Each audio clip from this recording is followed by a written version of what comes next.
Nós que trabalhamos na Companhia Brasileira de Metalurgia e Mineração temos muito orgulho de atuar nessa instituição. Eu queria tentar, nessa apresentação, divulgar a vocês, relatar a vocês um pouco dos aspectos históricos envolvendo o nióbio, sua descoberta, portanto, tanto na tabela periódica como em Araxá, o desenvolvimento tecnológico intrínseco a esse elemento ao longo dos anos, dominantemente desenvolvido pela própria CBMM, e mostrar suas aplicações, o quanto ele tem sido valorizado modernamente em função de suas características, de suas vantagens comparativas, e, finalmente, apresentar as aplicações específicas com um pouquinho da perspectiva de futuro. Charles Hedgett, um químico inglês, viu sobre uma mesa de um museu britânico, em 1801, uma amostra pequena, escura, e essa amostra não estava catalogada.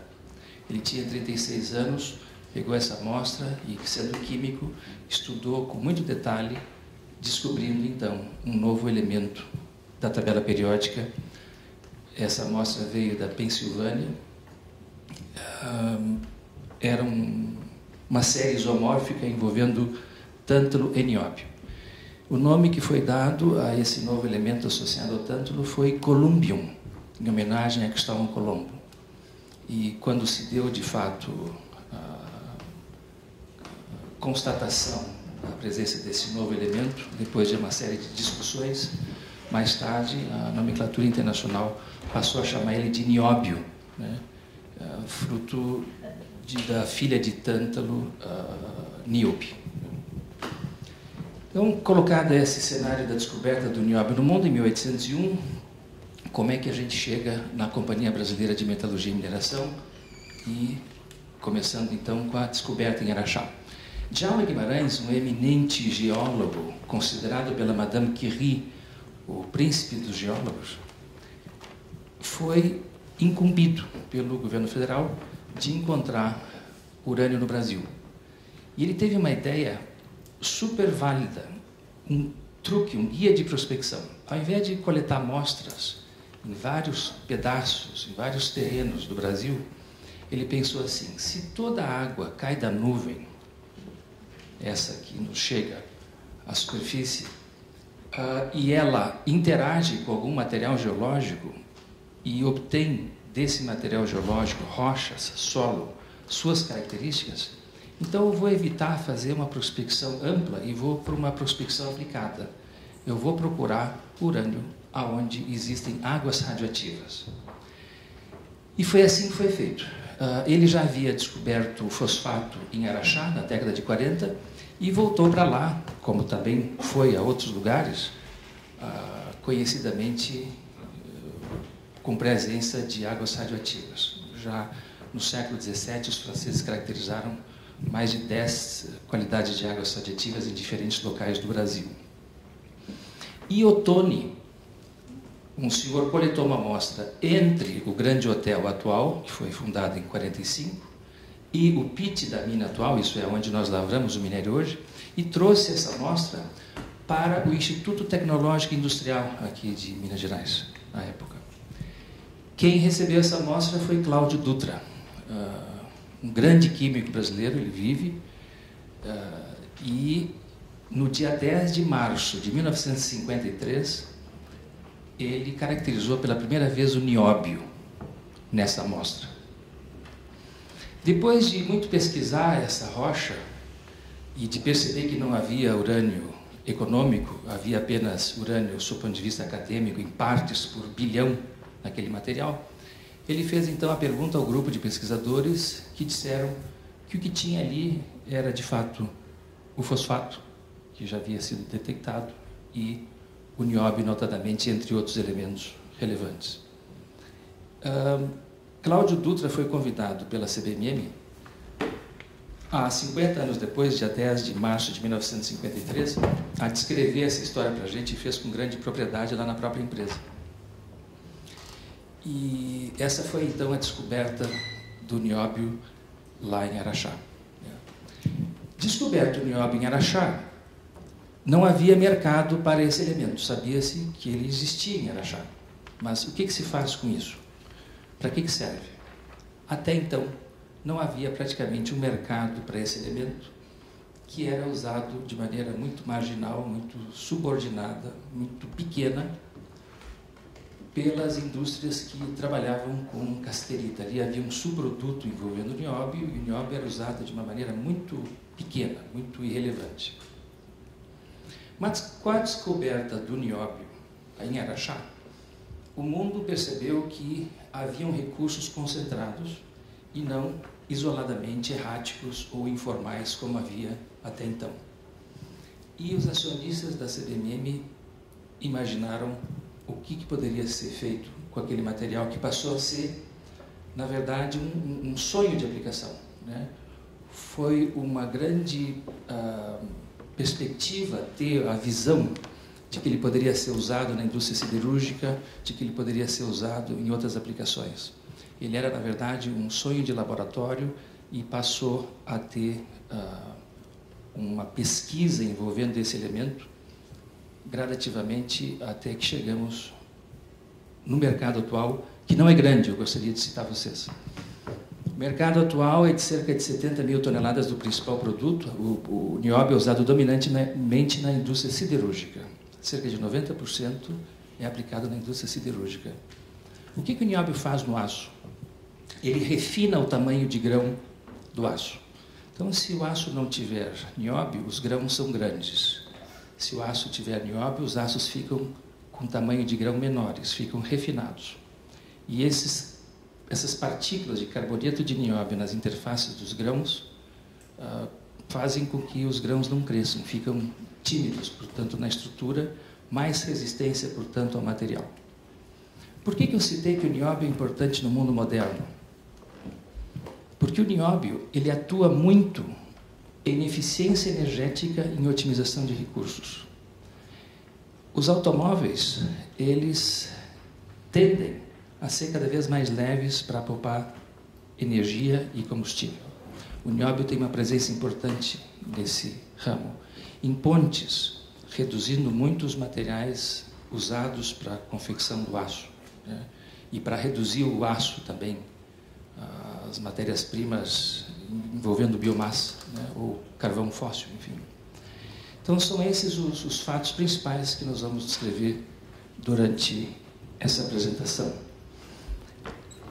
Existem duas grandes conotações ambientais relacionadas ao nióbio. Uma delas, vinculadas à própria indústria. Eu vou mostrar essa parte para vocês hoje, o que se faz lá, envolvendo conceitos ambientais, e também vou mostrar a vocês o que o nióbio faz saindo da empresa na sociedade, na indústria onde é utilizado. Então, são duas facetas importantes do ponto de vista ambiental.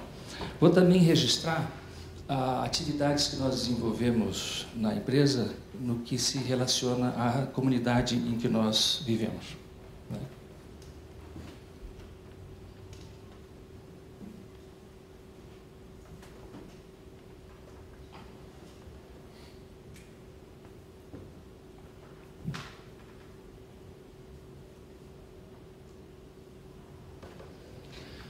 Um dos principais momentos foi tirar o mel da pedra, quer dizer, como se tira o pirocloro do minério. Nós descobrimos aqui em Minas Gerais, em Araxá, fazer isso. Nós usamos uma série de técnicas, são 19 etapas, 14 etapas distintas até chegar aos produtos finais, acabados. A CBMM não vende minério ou concentrado. A CBMM vende produtos finais, né? Desde a década de 70 não vende concentrado. Desde os meados da década de 70 não vende concentrado. Então, esse é um fator muito relevante, o fator de que nós desenvolvemos produtos finais para serem utilizados pela indústria.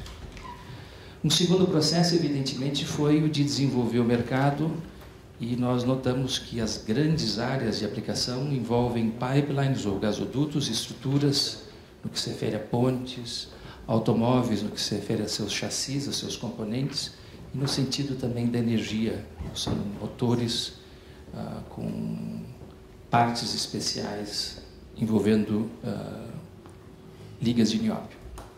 Com relação à legitimidade tecnológica, nós demonstramos gradativamente como ele agrega valor a essas aplicações. Só no ano passado, em 2012, a equipe técnica da CBMM publicou e apresentou 23 trabalhos científicos e organizou 140 seminários de mesas redondas. Quer dizer, a cada 2, 3 dias tinham técnicos da CBMM interfaceando com técnicos de outras instituições, clientes, para desenvolver esse produto. Nós costumamos dizer que o nióbio, ele não é raro. Muitas pessoas pensam que só tem em Araxá. Nióbio tem em várias partes do mundo. Eu tenho minha formação básica, geologia, e eu reconheço que todos os continentes têm nióbio. Não conheço apenas nióbio na Antártica, provavelmente porque ainda existe gelo, mas existem recursos de nióbio em vários locais do mundo, né? Existe na África, existe na Sibéria, existe na América mesmo, no Canadá, né? As minas em atividade atualmente são a CBMM, responsável por cerca de 80% a 85% do mercado mundial. Nós exportamos 95% da produção, 5% praticamente fica todo ele no mercado interno. Nós suprimos todo o mercado interno brasileiro, tudo que o Brasil consome provém da CBMM. E nós temos cerca de 350 clientes em 60 países. Não apenas as vantagens comparativas técnicas do nióbio são relevantes, nós agregamos vantagens logísticas e de apoio, né? Se o senhor tiver uma indústria lá em Düsseldorf e quiser um elemento microligante, pode escolher eventualmente um outro que venha da África do Sul e que varia seu preço durante o ano e que demora 40 dias para chegar lá na sua cidade, depois de ser internalizado através do Porto de Bremen. Se comprar o nióbio, tem uma loja de estoque do lado da sua indústria e com um pequeno equipamento, rapidamente, em poucas horas, poucos minutos, esse material de nióbio é deslocado até a sua indústria. O senhor sabe o preço que vai pagar pelo produto em uma ação denominada de Just-in-Time Delivery, uma entrega rápida e consistente, ágil. O mundo hoje tem 3 principais empreendimentos minerais. A CBMM, que eu citava, e deixei de lembrar as outras ocorrências em atividade. Uma delas é a mineração Catalão de Goiás, no sul de Goiás, que produz apenas o ferro-nióbio e exporta a totalidade da sua produção. E também a mineração lá no Canadá, onde eles exploram um tipo de jazimento até distinto, não é em solo temperizado, desagregado, né, como se fosse um material friável, terroso, mas sim rocha. Eles atuam lá em temperaturas baixíssimas, com joystick, ou tendo que acessar os locais com ar quente, um teor bem mais baixo, né? Então, realmente são essas 3 principais ocorrências, né? As outras, que eventualmente existiram na África, ocorrem de uma maneira intermitente, ou até mesmo na Rússia, né? Mas são de menor expressão. Na década de 70, nós vendíamos apenas cerca de 5.500 toneladas de ferro-nióbio, dominantemente destinados a gasodutos e oleodutos. Notem esse gráfico, como era a distribuição dos materiais na indústria, dominantemente voltados, portanto, a gasoduto e oleoduto. Nós éramos muito dependentes desse setor. Então, houve uma estratégia de ampliar os outros setores e deixar eles equivalentes. Então, antes nós vendíamos praticamente em impulsos ou em senoides, e hoje nós temos uma venda mais equilibrada ao longo do ano. Isso é um fator estratégico importante que foi percebido ao longo dos anos de entendimento. Como é que se faz o desenvolvimento de mercado? Como é seu nome? Carlos Eduardo? Vamos supor que o Carlos Eduardo é formado em engenharia química, agora recentemente, e ele participa de um prêmio lá no Instituto de Materiais e Metais, lá de Londres. A cada ano existe esse prêmio Charles Hatchett, são cerca de 50 pesquisadores do mundo todo que tentam desenvolver o nióbio e aplicá-lo, né? E ele teve uma ideia interessante. Eu vou fazer uma brincadeira aqui, não é uma verdade, mas vamos supor que o óxido de nióbio possa ser usado em pasta de dente que deixe os dentes mais claros e sem cáries. Enfim, ele ganha o prêmio e conhece a CDMM e tem o seu trabalho publicado, divulgado no número de empresas que existem no mundo envolvendo a produção de pasta de dente. E também se entrega um pouco do material que nós produzimos. Ele precisa ter, provavelmente, ou precisará ter alguns séculos de vida para atender essa demanda. Quer dizer, é um sucesso o programa. As pessoas querem desenvolver os materiais. Antes nós fazíamos isso colocando recursos. Me parece que hoje a indústria por si só também tenta desenvolver. Nós até criamos subsidiárias no exterior para ter moeda estrangeira e investir em pesquisa e desenvolvimento. Essa pesquisa e desenvolvimento que eu mostro nesse slide é uma saga. É uma saga que continua. O mercado é muito pequeno e nós temos muitos recursos minerais. Como geólogo, complementando o que vinha comentando antes sobre o tamanho dos nossos recursos, nós temos lá em Araxá minério para atender o mercado apenas no manto residual, que atinge até 250 metros de profundidade. Já lavramos cerca de 100, pelo menos no miolo, por cerca de 150 anos, considerando o mercado atual. Na rocha também temos minério com um teor menor, em vez de 2,5, com 830 milhões de toneladas como no manto, cerca de 1 bilhão com 1,5 de NB2O5, e que isso também daria o equivalente a cerca de mais um século. Mas, quando fizemos esse inventário, esse levantamento dos recursos, nós nos limitamos à profundidade de 820 metros. E nós induzimos um raciocínio de que isso é um cilindro embutido na crosta e não seja uma bolha invertida. Quer dizer, há 90 milhões de anos, quando a América do Sul se separou da África, esse magma foi injetado em vários pontos na região do Alto Paranaíba. Existem pelo menos uns 5 desses. No mundo todo existem uns 300 pontos desses, onde existem outros recursos importantes associados, entre os quais eu citei a vocês nióbio em quantidades distintas. Mas o desenvolvimento de mercado ele ocorre através de trabalhos técnicos, programas de mestrado, o próprio prêmio Charles Hatchett que eu descrevi, entre outras tantas atividades relevantes de interface. O mercado no ano passado foi de cerca de 30% na Europa, 24% na China, 22% no Japão e Sudeste Asiático, 16% na América do Norte, 3% África e Oriente Médio e o suprimento de cerca de 6% no Brasil e na América do Sul. A palavra confiança é uma palavra importante dentro do nosso negócio, porque nós geramos esta confiança através da qualidade contínua e assegurada. Eu descrevi a entrega ágil e com pontualidade, e também porque os materiais que utilizam o nióbio passam a ser mais valorizados, né? Otimizando recursos, portanto. Esse é o modelo que se entende ocorreu em Araxá, uma intrusão de um magma e o material com nióbio injetado na porção central. Uma evolução do contato desse material em novas gerações, multiestágio, influenciando mais as rochas adjacentes com temperatura e química, e, por fim, o intemperismo.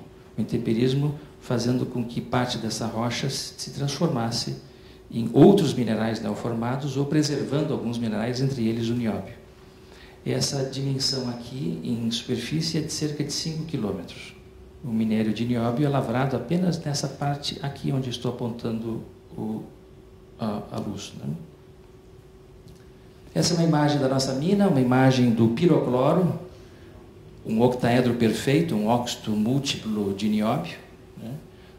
E nós não usamos explosivos, é de fácil lavra, é possível lavrar essa jazida, inclusive na época de verão. Chove muito no verão, chove cerca de 1.600 milímetros entre dezembro e março, né? São chuvas amazônicas, são a evaporação toda proveniente do subsolo amazônico, né? Cada árvore na Amazônia tira do subsolo 300 litros de água por dia e umedece o ar que se desloca para sul, passando por cima de Araxá e chovendo bastante em cima de Araxá, São Paulo e Cone Sul. São os chamados rios voadores, né? E nossa região é muito afetada por essas chuvas, não obstante o período curto, né? Lá na CBMM em Araxá é esse o complexo, a gente mostra ele assim em superfície. Existem duas concessões de lavra. Do lado oeste, uma concessão de lavra do governo do estado, da Codemic, e do lado leste, uma concessão da CBMM, Companhia Brasileira de Metalurgia e Mineração. O jazimento de nióbio se dá na interface, abrangendo os dois decretos.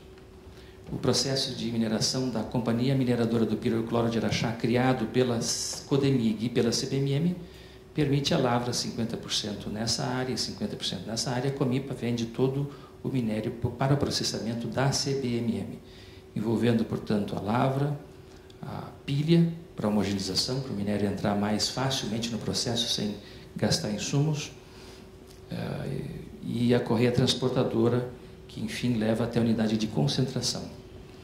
Em azul, nós temos aqui os produtos que são vendidos pela CBMM. Nós concentramos o mineral de interesse, retiramos dele os elementos indesejáveis da indústria siderúrgica e produzimos os principais produtos, que é o ferro-nióbio e o óxido de nióbio HP. A partir de 82, essa descoberta, a partir de araxaenses, de como se fazer um óxido de nióbio de alta pureza, permitiu com que o mercado se desenvolvesse cerca de 12%, o que fez com que nós criássemos as ligas especiais, que são provenientes dele: níquel-nióbio vacuum grade, ferro-nióbio vacuum grade, óxidos especiais e nióbio metálico. Essa é a unidade de concentração.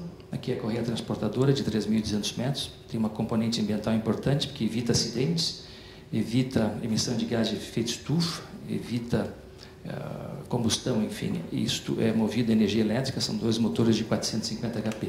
Essas são células verticais, moinhos de bola, e aqui o divisor de águas, como nós chamamos na CBMM, é o momento em que se separa definitivamente o pirocloro do minério. Esse mineral existe em cerca de 4,5% no minério. Ele é separado através da criação de bolhas, e esse mineral vem grudado nessa face e sobe. Quando chega lá em cima, como se fosse uma espuma, ele é derramado, a bolha estoura e nós temos o concentrado de pirocloro. É nessa unidade que se faz a eliminação dos elementos indesejáveis, e aqui nós temos a unidade metalúrgica com o principal produto da empresa. Esse produto tem 66% de nióbio e ele é adicionado em apenas 300 gramas por tonelada no aço, tornando o aço bem mais resistente e tenaz do que outros. No mundo, hoje, cerca de 10% dos aços absorvem o nióbio. Nosso interesse, evidentemente, é, quiçá, aumentar para 20%, 30%. Mercados grandemente potenciais, China, Índia, né, entre outros. Vejam o efeito neste slide do uso do nióbio. Aqui um aço, estou simbolizando nessa escala de 0,01 milímetros, tamanhos de grão relativamente grandes, e quando o nióbio é adicionado, o nosso produto se dissolve rapidamente, se associa o nióbio com o carbono já presente no aço, e esses grãos limitam o crescimento desses cristais, aumentando a resistência e a tenacidade dos mesmos. Vejam aqui um efeito de uma ruptura, de uma abertura, de um impacto, de um problema que ocorreu num pipeline sem nióbio. E o que ocorre num pipeline se ele tiver nióbio? Fica uma fratura bem mais circunscrita ao impacto ou à deformação que sofreu. Os aços são muito frágeis em temperatura fria. Eles reagem como plástico no congelador, pode até quebrar, né, se não tiverem elementos de liga, né. Esse é um exemplo da ponte de Millau, no sul da França, que utilizou nióbio. É a ponte mais alta do mundo. Usou 40.000 toneladas de chapas com aço a 0,025% de nióbio, teve 60% de redução de peso. Por isso que eu citei, o nióbio otimiza recursos, quer dizer, ao reduzir peso, se reduz materiais associados, se reduz transporte associado, se reduz processos industriais. É por isso que eu citei que o nióbio diminui impactos ambientais, está vinculado com eficiência energética e otimização de recursos. Nesse caso, um automóvel. Esse é um automóvel 1 estrela, 3 estrelas, 5 estrelas, mais ou menos o carro brasileiro se situa nessa porção aqui. Aqui um carro europeu, aqui um carro provavelmente indiano ou chinês, né? Quer dizer, com o nióbio existe uma resistência muito maior do cockpit, existe uma deformabilidade na área apropriada, os aços são subdivididos nesse chassi de uma maneira consistente, de maneira a proteger o habitáculo e a deformar, quer dizer, absorver o choque que causou esse acidente. Agora, hoje, cerca de 80%, 80 km por hora, se um carro bater, se você tiver todos os equipamentos com um carro bem moderno e com essa estruturação que eu descrevi, é possível que a pessoa saia ilesa, então. Isso mostram os crash tests. Por outro lado, aqueles Ford T lá da década de 30, 40, se batessem a 40 km por hora, já matavam uma pessoa que estava lendo. Não havia EPI, não havia, a chapa era muito dura, o cara absorvia todo o choque lá do para-choque, né? Ele era o para-choque. Então veja o que acontece quando se coloca nióbio num automóvel. Apenas $9 investidos, 100 kg de redução de peso, uma economia de 1 litro de combustível a cada 200 km, o que corresponde a 2,2 toneladas de CO2 por veículo de redução de emissões. Esse é um dado expressivo, quer dizer, o nióbio é um elemento do mundo moderno. Valor agregado com o uso em pipelines. Aqui, pela primeira vez, foi usado 0,11%, e nós temos já a confecção de 10 mil quilômetros de pipelines, produzidos aqui, colocados aqui na China. É um empreendimento bastante significativo. Outras aplicações do nióbio envolvem treliças, chapas. O Brasil é um grande produtor de rodas, Harvey Meritor, chapas de navio, containers, construção civil, pesquisa e produção offshore de petróleo, trilhos de trem, freios de caminhão Mercedes, por exemplo, e usinas eólicas. As ligas especiais, feitas com óxido de nióbio, que eu descrevi a vocês, são utilizadas, por exemplo, em palhetas de rotores de 767. Um equipamento desses tem Inconel 718, que é uma liga com cobalto, níquel, nióbio 5%, portanto, cada turbina dessa tem 50 kg de nióbio contido e 1 tonelada da liga especial. Outras aplicações relevantes que envolvem a utilização de nióbio envolvem tomógrafos de ressonância magnética, usados em medicina diagnóstica não invasiva, lentes especiais. Quando o telescópio Hubble foi lançado, há cerca de 20 anos, ele ficou com astigmatismo, ele não enxergava nada, foi uma apreensão total, né? O pessoal confiava no projeto e, puxa vida, cadê as imagens do mundo, das galáxias, das nebulosas, enfim. E um ano depois fizeram uma correção. Como? Usaram nióbio, vaporizaram, gerou uma película de óxido de nióbio, que corrigiu, então, o telescópio Hubble e criou essas imagens belíssimas que vocês veem no site Hubble, com tudo que se tem direito, né? Com as nebulosas, com as estrelas, com as supernovas, enfim. Outras aplicações envolvendo nióbio, principalmente esses ligas especiais, são esses escapamentos, né? O nióbio melhora as propriedades mecânicas em temperaturas elevadas e existe uma resistência à fadiga térmica, à oxidação e à corrosão. Unidade química lá na CBMM, produzindo esses tipos de materiais, inclusive o nióbio metálico. O nióbio metálico tem aplicações bastante interessantes. Eu citei a ressonância magnética, cada equipamento de ressonância magnética tem um supercondutor de nióbio e titânio. ao invés de receber radiação ionizante, se recebe radiação não ionizante, percebendo lá os tomos para avaliação das células, se estão normais, anormais, enfim. Algo moderno e importante como aplicação do nióbio na medicina. Uma aplicação importante do nióbio no mundo moderno é o CERN, aquele super collider, aquele equipamento que avaliou a tese da partícula de Deus, né?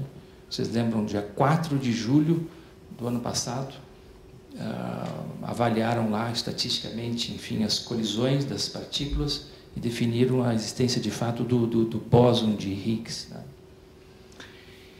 São aceleradores de mais de 20 quilômetros de periferia, os elétrons são acelerados de um lado e de outro, e quando se colidem, equipamentos da física avaliam as colisões para perceber novas formas de energia para o novo milênio ou as origens do universo. São vários blocos, vários países investindo valores expressivos para perceberem essas decorrências das colisões de partículas. Nosso centro de tecnologia tem a ISO 17025, acreditada pelo Inmetro para as análises ambientais e de produtos de nióbio. Não apenas desenvolve produtos, como também aplicações de nióbio, mas também desenvolve as análises desenvolvendo os processos de produtos intermediários no dia a dia. Nossos sistemas de gestão são fundamentais para atender às expectativas das partes interessadas. Nós conseguimos, através dele, otimizar a gestão interna, controlar as atividades críticas, prevenir a poluição, acidentes, incidentes, riscos e intensificar os treinamentos. Nós temos esses sistemas de gestão desde 94. Nós temos a 14.000, também pioneiros da CBMM em metalurgia e mineração no mundo todo, a 18.000 no ano de 2002, a segurança da informação em 2005, a 17025 em 2008, o sistema integrado de gestão em 2010 e, como eu citei, a gestão de laboratório mais recentemente. Na área de segurança e saúde ocupacional, a CBMM dedica uma atividade expressiva em treinamentos, em participação em loco, em incentivos para a ausência de acidentes, para a prevenção dos acidentes, né? E nós registramos, investigamos, eliminamos os incidentes através de metodologias existentes nos nossos sistemas. Existem todos aqueles sistemas tradicionais de bloqueio de energia controlados adequadamente e todos cuidando de todos, né? Cumprindo requisitos legais, cuidando da saúde dos trabalhadores. Na área de monitoramento ambiental, destaque para um fato: no ano de 95 nós tínhamos 10 chaminés que emitiam cerca de 50 miligramas por normal metro cúbico de particulados, quando o limite era 150, portanto 3 vezes menos. Hoje, com o dobro de chaminés, nós temos 1/4 do valor. Quer dizer, as tecnologias envolvendo filtro de mangas permitem com que se perca menos materiais pela chaminé. Quando você olha uma chaminé lá na CBMM, você praticamente não enxerga que a fábrica está operando. A qualidade do ar. Do lado da mina da CBMM, existe uma quantidade de cerca de 30 microgramas por metro cúbico de particulado, e na cidade de Araxá, 32 aproximadamente. Quer dizer, do lado da mina da CBMM, a 5 quilômetros ao sul da cidade de Araxá, tem menos particulado no ar do que no centro da cidade.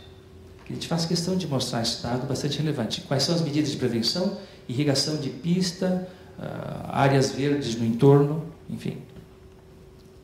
Também muito abaixo do limite. Eu me lembro, eu morava em Pinheiros, em São Paulo, era 80 miligramas por normal metro cúbico. Do lado da mina da CBMM é 30. Né? Esse é um valor.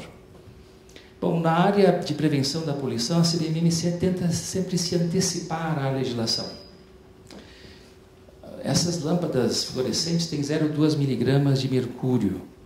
Quando elas queimam, nós poderíamos colocar no classe 1, que nós temos lá um depósito apropriado para isso. Mas ao invés de fazer isso e para estender o ciclo de vida do mercúrio que está lá dentro, quer dizer, para evitar que alguém produza mercúrio, que é um elemento deletério, na raiz, colocando mais mercúrio no mundo, nós pagamos para empresas reciclarem essas lâmpadas. Então, a ponteira de alumínio é reciclada, o vidro é retornado para a Osram e para a Philips, e o fósforo ou mesmo o mercúrio voltam para o ciclo, tendo a sua vida estendida. E, de novo, voltando para alguma lâmpada fria, menos consumidora de energia elétrica. Cito também o exemplo aqui do ar-condicionado. Quando ainda não existia a lei, nós já tirávamos o gás CFC, pressurizando-o no decorrer de uma manutenção e retornando para o equipamento depois da manutenção. Quer dizer, ainda fazem, entidades, enfim, abrem o equipamento, deixam o CFC sair, que afeta a camada de ozônio, e usa um outro novo para injetar no produto, no equipamento. Então, é um exemplo também de como a gente se antecipa à legislação. Lá na CBMM, nós temos um conceito. Poluição é algo que muda no tempo. Esse é o grande conceito. Poluição é algo bipolar, pode ou não pode. Exemplo, você pode botar um pneu em qualquer lugar? Não, não pode. Pode ou não pode. Mas também poluição é um limite pelo qual, superado o valor, é poluição. Esses limites são mutáveis no tempo. Eles podem estar nesse limite hoje, mas a tendência é sempre ficar menor. Nós importamos os conceitos do mundo moderno, das entidades que trabalham com saúde, enfim, e reconhecemos que isso é algo normal. Poluição mudando seus parâmetros no tempo para menos. Logo, a indústria que não reconhecer que se deve utilizar a melhor tecnologia vigente para atuar nos seus processos, está fadada a ter um passivo ambiental. E um passivo ambiental por quê? Porque em meio ambiente não existe direito adquirido. Né? Meio ambiente é uma entidade difusa. Né? Se o parâmetro baixou e você está com o valor agora fora, você tem uma irregularidade que deve ter uma real regeneração. Esse é o nosso exemplo, então, em termos de prevenção da poluição. Temos várias atividades e temos amostragens autônomas. O que eu chamo isso? Não adianta depender de outros para analisar uma amostra. Por exemplo, se você manda uma amostra de água ser analisada na sua empresa e recebe a amostra daqui a 40 dias, quando você receber o resultado dessa amostra daqui a 40 dias, a água que você analisou já deve estar lá no Mar del Plata. Então, isso não é gerenciamento. Gerenciamento não é olhar no buraco da fechadura. Gerenciamento é atuar sobre o dado de uma maneira rápida e pragmática. É o que se faz na CBMM, tendo resultados rápidos depois de pouco tempo de operação. Esse é um exemplo de disposição de resíduos classe 2. Nós colocamos essas células com resíduo da metalurgia a mais de 30 metros do nível de água e os resíduos são classe 2, impermeabilizando, dividindo a posição da disposição com o solo por uma manta asfáltica.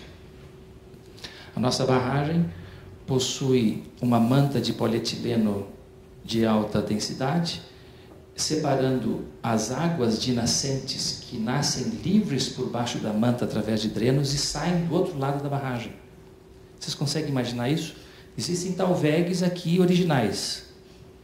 Então, as águas de nascente desse vale estão passando por baixo dessa manta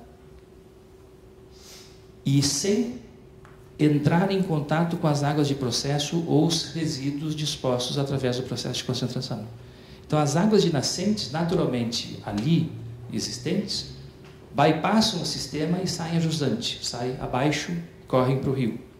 Muito importante essa atividade nossa, também de prevenção da poluição. Estação de tratamento de efluentes, que nós temos na CBMM, permite reciclar 93% da água atualmente. A água vem de uma lagoa, vai para um ponto alto, vai para a principal unidade operacional, que é a unidade de concentração, onde o resíduo é disposto, clarificado, a água volta para o sistema e parte dela é liberada para o meio, 7%. Eu duvido vocês encontrarem no mundo uma taxa de recirculação tão alta. Eu citei a vocês, a água em Araxá é intensa durante um período curto. Nós temos que dar valor à sua qualidade e à sua quantidade. De uma maneira exacerbada é o que se faz. Depósito intermediário de resíduos, como eu citei, tentando estender o quanto possível a vida dos materiais que são rejeitados de embalagens, de processos. e para mostrar a grande intensificação dessa atividade a partir de 2006, onde haviam apenas cerca de 2.700 toneladas recicladas, no ano de 2000, apenas 6 anos depois, são 35.000 toneladas recicladas, como eu citei, estendendo o ciclo de vida dos materiais e permitindo com que empresas utilizem esses materiais ao invés deles serem enterrados. Mudanças climáticas. A CBMM é uma das 17 empresas no Brasil que assinaram uma carta voluntária ao governo informando, se comprometendo a reduzir as emissões de gases de efeito estufa. Um exemplo bacana desse conceito, uma área prática, nós inauguramos agora em julho um novo sistema de homogeneização do minério. Antes nós fazíamos a homogeneização do minério no piso da mina. Então o caminhão vinha de uma parte, de outra colocava lá no miolo da mina, no chão da mina, e um outro caminhão chegava e retomava esse minério em fatias para homogeneizá-lo. Ao invés de gastarmos agora, fazendo um raciocínio prático, 1 milhão de litros de diesel por ano e gerar 30.000 toneladas de CO2 por ano, nós estamos usando equipamentos acionados eletricamente para fazer isso fora do piso da mina, numa pilha separada. Então o caminhão não joga mais numa pilha interna para um outro vir e retomar. Ele joga direto numa pilha para uma máquina que se move eletricamente fazer a homogeneização. Esses são os nossos controles operacionais, os filtros de manga. Todos sabem o que significa um filtro de manga. Ao invés de uma partícula sair do sistema, existe um sistema fechado por onde ela passa, ela está em movimento browniano, ela é captada por filtros e perdem o seu movimento, caem num bag e a gente reaproveita esses materiais. Cada partícula que poderia sair da chaminé, não se evita só poluição, se otimiza recursos, quer dizer, alguma coisa de nióbio que a gente estaria perdendo, é assim que a gente pensa. Outras atividades, lá na portaria, as pessoas cuidando da fumaça preta, separando pilhas, fazendo compostagem, recirculando águas. Nós temos lá na CBMM uma atividade voluntária que envolve a conservação de animais. São, ao todo, cerca de 120 animais de 12 espécies, já foram publicados 150 trabalhos científicos. Nesse criadouro já nasceram 70 lobos, já estão em 8 países diferentes do mundo. Os lobos da CBMM são o segundo tipo de animal mais visitado no Zoológico de Xangai, só superado pelo urso panda. E se faz com isso toda uma discussão acerca de preservação, quebra de consanguinidade dos animais, entre outras atividades. Também na área verde, isso se remete à produção de mudas para cuidar do paisagismo, são 30 pessoas CBMM, não são subcontratados, né? Na CBMM o salário mínimo é de 4 salários, aproximadamente 4 salários mínimos, e também o pessoal recebe a participação de lucros e resultados. Somos ao todo cerca de 1.800 profissionais. A educação ambiental permite com que todas as escolas do município de primeiro grau, que são 27, participem do evento. E não é uma visita apenas, eles interagem com os processos, com as nossas atividades de reutilização de materiais, extensão do ciclo de vida, como eu demonstrei, recirculação de água, entre outras. Não só visitam esses animais ou essas plantas. E o curioso, importante, para que cheguem até lá, eles passam necessariamente por toda a indústria. Temos arboretos que já foram multiplicados na cidade de Araxá em mais 5 locais. Arboretos representam, num espaço pequeno, por exemplo, de 2.500 metros quadrados, 150 espécies dos cerrados ameaçados de extinção são dispostos, catalogados, e os estudantes fazem suas essicatas, enfim. Desde 53, quando a CBMM foi praticamente iniciada, a fundação em 55, com a descoberta do nióbio, melhor dizendo, nós incrementamos a biomassa na propriedade da CBMM em cerca de 45%. Quer dizer, não obstante ter lavrado ou não obstante ter disposto em áreas relevantes, né, ambientais, nós conseguimos compensar de uma maneira superior ao valor legal. Nossa responsabilidade social abrange agora também nossa interface com os funcionários. Os funcionários da CBMM desenvolvem suas atividades com a mente voltada à segurança do trabalho e à sua atividade de produção.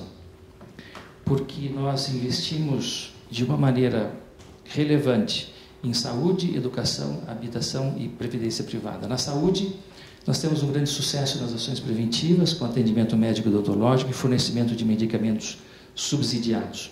Em educação, existe o Centro de Desenvolvimento Humano, onde participam crianças de 1 a 6 anos, e a CBMM desenvolve um programa de formação educacional para seus funcionários e dependentes, oferecendo subsídios até a completa formação universitária. Imaginem o que eu citei, um funcionário recebe 4 salários mínimos, minimamente, na CBMM. Eu conheço colegas que recebem, só através do auxílio educação, mais do que o seu próprio salário, porque cada filho que está na universidade, 3, 4, recebem até R$900 mil por mês para custearem seus estudos. Nós desenvolvemos também treinamento vocacional através do CSNI, que nós também construímos. Existem lá 100 alunos formados por ano em Araxá, em cursos técnicos, que dão suporte até à nossa estrutura, capacidade operacional. Na área habitacional, existem 3 grandes projetos, a Vila André e a Vila Lamartine, que somam cerca de 200 casas, de 2 a 5 dormitórios, mas um importante projeto é o projeto Mutirão. Até hoje já foram desenvolvidas 280 residências de 3 quartos. Isso funciona mais ou menos assim. Você divide o terreno, como fizemos agora, por 150 lotes. O sindicato escolhe quem vai ser beneficiado, não é a CBMM. Então, os critérios são definidos pelo sindicato. E os funcionários escolhidos pelo sindicato, 150, nesse momento está sendo construído um mutirão de 150 residências, participam, não de uma maneira aplicada, técnica, na área mecânica, elétrica, mas sim carregando um tijolo, mexendo uma massa, ajudando a mexer uma tinta, enfim. Ele não conhece a casa que terá, porque a casa será sorteada, então ele não dá ênfase numa casa em detrimento à outra. E no final ele tem uma casa que, somado ao terreno, vai ter um custo de aproximadamente R$180 mil. A Seguridade de Previdência Privada, nós temos lá uma participação do funcionário, ele paga 2,5% sobre o salário nominal, mais a participação dos lucros, e a CBMM paga o dobro, paga 5%, além de cuidar também da taxa de administração. O programa, em parceria com o sindicato, permite com que os trabalhadores tenham atendimento médico e odontológico, medicamentos, internações e exames complementares. A CBMM também tem, por fim, uma atividade relevante envolvendo a interação com a comunidade local. Nós temos, com até dificuldade, uma descrição sobre esse aspecto. São surtidas e variadas as contribuições junto à comunidade. Para vocês terem uma ideia aqui, nesse slide, chamando a série de aspectos que eu vou pormenorizar, nós temos que 70% da receita municipal da cidade de Araxá provém das operações da CBMM. Desde 1982, a CBMM já investiu cerca de 200 milhões voluntariamente e, nos últimos anos, cerca de 6 milhões por ano em projetos específicos que não são pontuais, eles visam se perpetuar através dos conceitos, das ideias envolvidas. A CBMM tem também como transparente reação junto à comunidade o recebimento de ligações da comunidade periodicamente. Então, a última vez foi em maio do ano passado. O que ocorre? Nós colocamos um 0800 e quem quiser liga. Os diretores deixam de fazer o que fazem, orientados pela alta direção, para receber as ligações da comunidade. Então, a comunidade liga criticando, ou a comunidade liga elogiando, ou a comunidade liga pleiteando, sugerindo algumas ações futuras com relação aos apoios eventuais que a empresa pode dar. E é assim que a gente faz para atuar melhor junto à comunidade, ouvindo a comunidade. Também dentro da CBMM existe um portal. Quem quiser fazer alguma observação anônima, entra num portal nos computadores, não vai ser identificado e faz uma observação positiva, alguma crítica à CBMM também, diretamente para o CEO, né, o diretor atual da empresa. Isso é uma coisa muito bacana e eles respondem às questões feitas pelos funcionários. Enfim, a última grande realização, eu queria dizer a vocês, foi a revitalização da área central de Araxá, fazendo um teatro, né? Hoje, coincidentemente, sempre tem alguma coisa acontecendo envolvendo a CBMM em Araxá, provavelmente fora das grandes capitais, é uma das cidades brasileiras que mais se destacam com relação à cultura. Hoje está tendo Flia Araxá, vários autores de livros nacionais estão lá em Araxá, assinando os livros. Exatamente, inclusive a Adélia Prado. Isso mesmo. Inclusive a Adélia Prado. Na saúde pública, nós ajudamos, apoiamos, dando suporte, comprando equipamentos. No ano passado, nós demos suporte a todo um andar de um hospital, né? A Casa do Caminho é uma entidade excepcional em Araxá.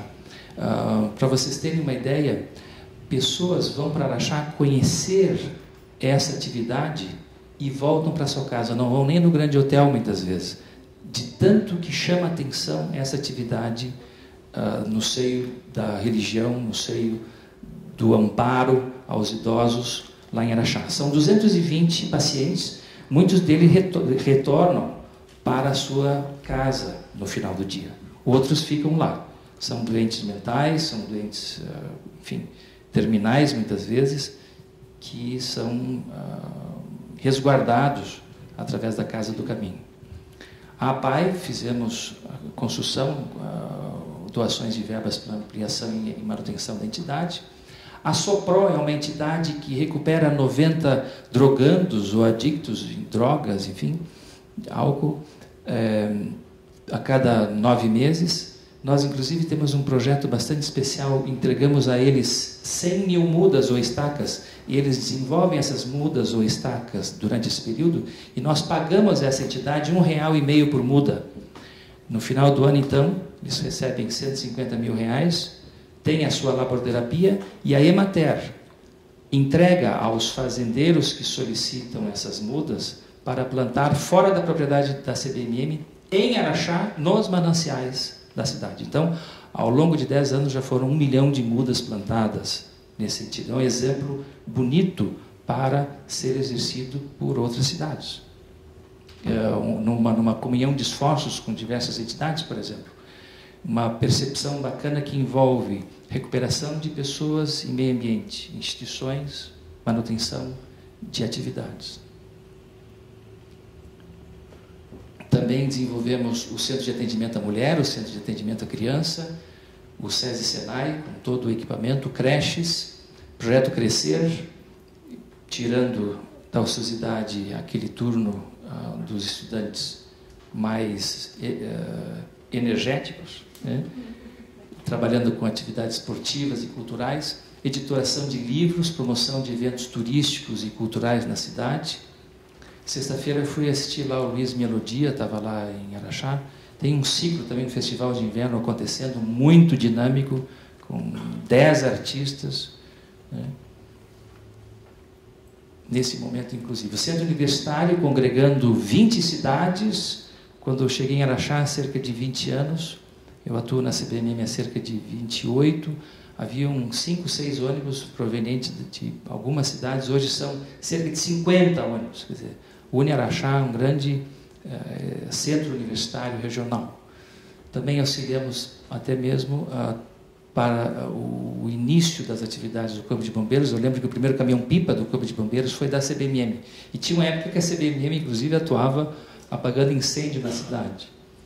Aqui uma reconstituição de uma vala no seio da cidade, recuperado hoje para uma praça de esportes.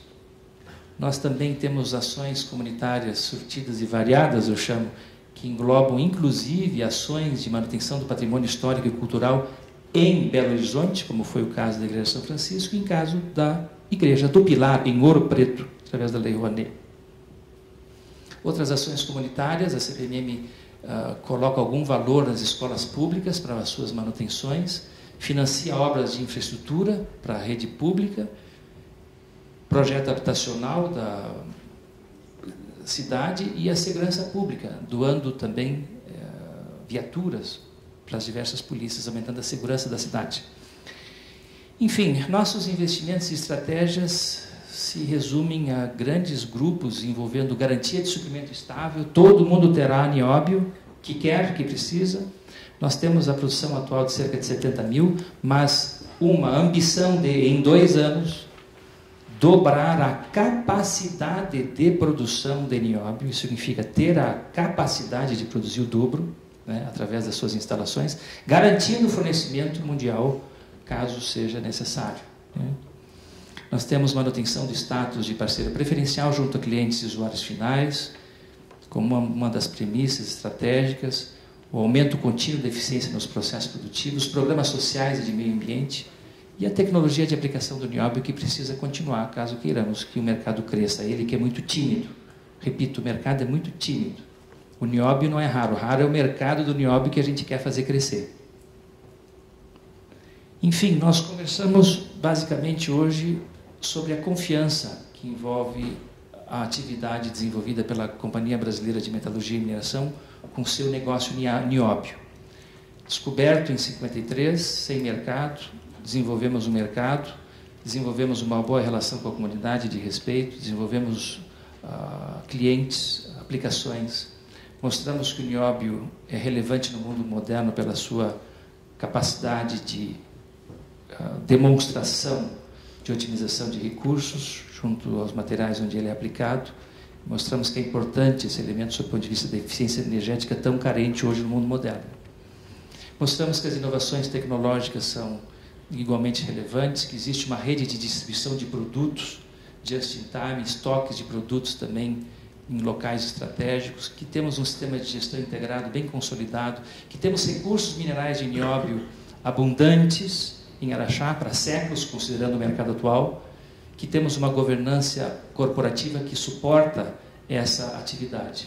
O nióbio, portanto, gerando infraestrutura para o crescimento e com consciência ambiental, interagindo e proporcionando a eficiência energética. A CBMM atua de uma maneira muito relevante com as suas partes interessadas. Partes interessadas são todos os seres vivos que se relacionam com a empresa.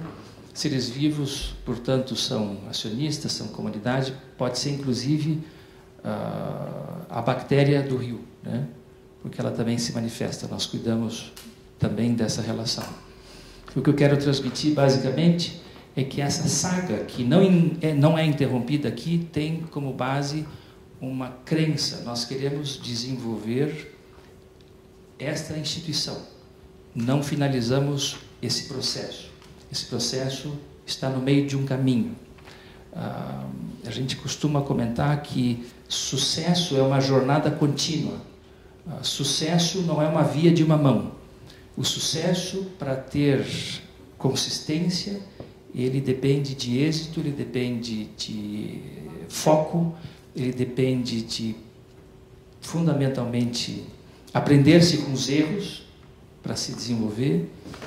Ele prescinde de conhecimento, ele prescinde de percepção de mercado, e nós estamos aqui para informar vocês que estamos prontos para esse novo milênio, para aumentar o mercado, para demonstrar o quanto ele é relevante para a sociedade, para o meio ambiente, para o mundo moderno. Eu agradeço muito a oportunidade que tive aqui, pelo convite de vocês, aqui do Museu das Minas e do Metal, e, francamente, para a gente, essa oportunidade ela é relevante, porque nada melhor do que olhar olho no olho. Existe muita desinformação do nióbio, relacionada com a falta de conhecimento. É um mercado muito específico, é uma tecnologia muito específica, então é muito importante essa nossa relação.